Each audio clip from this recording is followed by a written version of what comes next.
The United States has blacklisted 3 Gupta brothers and their business associate, Salim Essa. In a statement, the US Treasury called them, and I quote, a significant corruption network that dispersed bribes and misappropriated millions in state funds. Let's get more on the story now. We cross to our correspondent, Nick Harper, who's standing by for us in New York. A very good evening to you, Nick. Take us through why this measure was taken.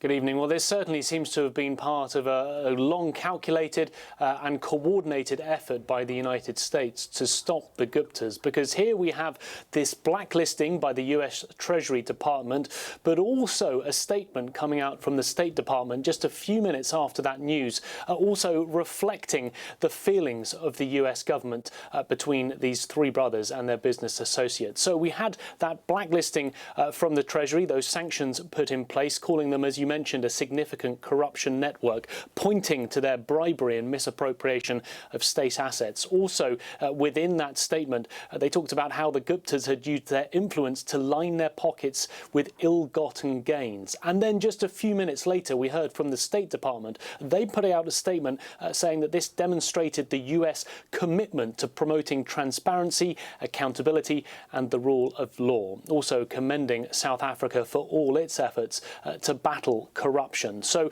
it very much seems, with the timing of this, the coordinated nature of it, that it's something that the US has been moving towards for some time, and they felt that now was the moment when they should go ahead with it. Nick, I'm glad you raised the issue of South Africa and the cooperation there, because the Minister of Justice and Correctional Services in South Africa has also put out a statement through his department speaking about the collaborative action that we have enjoyed with the United States before. Do we know if there's any further action that's going to be taken or any more investigations on the cards? Well, at this stage, it is unclear, but quite simply, from this moment forward, it makes it much more difficult for the Guptas to do any business with the United States, because these sanctions effectively ban any US entity, any company, any person within the US from having business dealings with the Guptas or handling any of their assets. So for them to be able to do business with any US person is now impossible.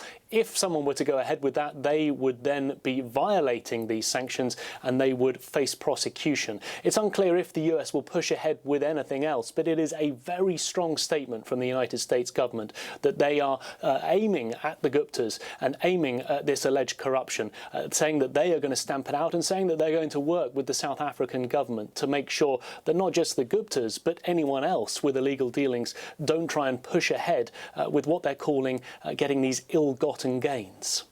Our US correspondent Nick Harper joining us there from New York to give us some insight on that story now.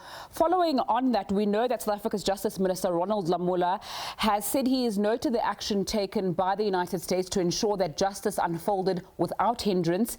He said South Africa and the US had a history of cooperation on criminal justice, law enforcement and mutual legal assistance, and that he welcomed US efforts to help fight corruption in South Africa. The statement says, and I quote, "The interests of justice must not be shackled by any boundary or border and must be seen to be done without fear or favor."